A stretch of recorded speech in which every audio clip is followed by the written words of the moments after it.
Taylor Swift says man groped her in devious and sneaky act. Denver. An assertive Taylor Swift told a Denver jury on Thursday that there was no question she was intentionally groped in 2013 by a radio host who is suing her because, he says, she falsely accused him and cost him his career. Miss Swift said that the former host, David Mueller, was trying to evade responsibility for his actions and that whatever trouble he finds himself in, he had brought on himself. I am not going to allow you or your client to make me feel like this was my fault, because it isn't. Miss Swift told Mr. Mueller's lawyer, Gabriel McFarland, testifying with confidence, irritation and flashes of humor during an hour on the stand. She repeated her assertion that Mr. Mueller put his hand up her dress and grabbed her bottom as he posed for a photograph with her before a concert in Denver on June 2, 2013. Mr. Mueller sued in 2015, saying Miss Swift's account had led the Denver radio station KYGO to fire him, and has kept him from working in the industry. Miss Swift then countersued, accusing Mr. Mueller of assault and battery. I am being blamed for the unfortunate events of his life that are a product of his decisions. Not mine, Miss Swift said as the jurors, 6 women and 2 men, listened intently. Continue reading the main story. Related coverage. The Taylor Swift groping trial, Day 1, still no jury. August 7, 2017. Radio host testifies, I did not grope Taylor Swift. August 8, 2017. Taylor Swift's mother confronts man she says groped the star. August 9, 2017. Recent comments. Craig M. 3 hours ago. I have 2 daughters in their 20s. Miss Swift is most certainly a hero and budding feminist icon for taking control of this situation. CM Jones 3 hours ago. This whole thing could have been avoided if only Mr. Mueller acted more presidential around Miss Swift. Wait a second, he was acting. Joey Trim 4 hours ago. The image clearly shows TS's averse reaction to this idiot's hand, which should not be located where it is to begin with. And he sues her? See all comments. Write a comment. Miss Swift said it appeared to her that night that Mr. Mueller and his girlfriend at the time, who accompanied him, had been drinking because he was talking loudly and she was laughing often. Mr. Mueller and the woman have each said they had nothing to drink before the photo session. As Miss Swift testified, Mr. Mueller turned his chair to face her. Under questioning, she occasionally sparred with Mr. Mueller's lawyer. At one point, for example, Mr. McFarland asked why, in the photograph she took with Mr. Mueller, the hem of her skirt does not appear to be pushed up in the front.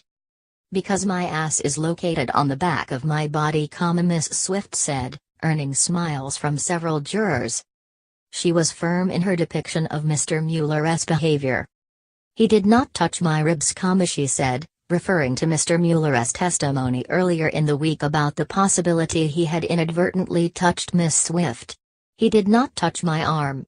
He did not touch my hand. He grabbed my bare ass.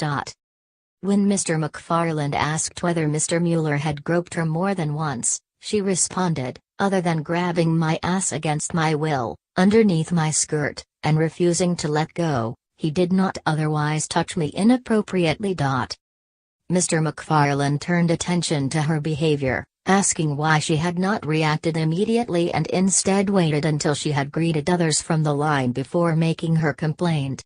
She said she did not want to ruin the evening for her fans and that, stunned, she had almost gone on autopilot as Mr. Mueller left. I just said in a monotonous voice, "Thank you for coming," she said. Pressed on what she could have done differently, she said, "Your client could have taken a normal photo with me." Miss Swift said, "The reason that this was such a devious and sneaky act is that the only thing that was behind me was a wall. Only a person on the floor looking up my skirt could have seen the entire act, and we didn't have anyone positioned there." Mr. McFarland appeared to be taken by surprise when Miss Swift's lawyer, Douglas Baldridge, said he had no questions for Miss Swift. That led to a slight delay in the lecture from the judge because Mr. McFarland's next witness was not immediately available. In the afternoon, Mr. McFarland called Ms. Swift's photographer and road manager, who were in the room during the photo session, in an attempt to show that no one saw what Ms. Swift had earlier described. But Ms. Swift's aides were adamant on the stand that, while they may not have seen the groping, they believed it had occurred based on what was seen in the photograph and how Ms. Swift reacted. The photographer, Stephanie Simbeck, who shot the image of her boss, Mr. Mueller, and his girlfriend at the time, told the court she has taken some 20,000 photographs of Ms. Swift with fans at meet and greets. In all that time, she said, she had never seen Ms. Swift react the way she did when the photo with Mr. Mueller was taken. She saw Ms. Swift move to get away from Mr. Mueller with an uncomfortable look on her face.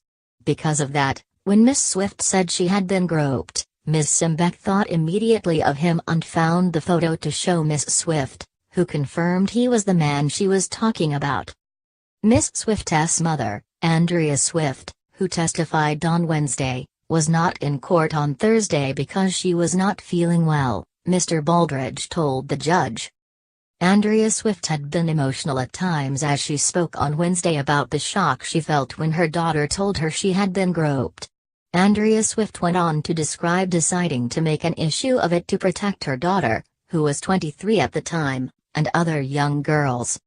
The trial, expected to last 9 days, has drawn fans of Miss Swift.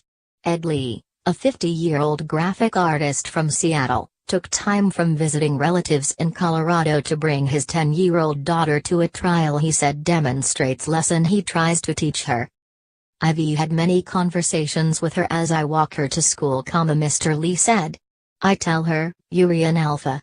I want you to know how to pull the claws out when you need them. Because you're going to need them.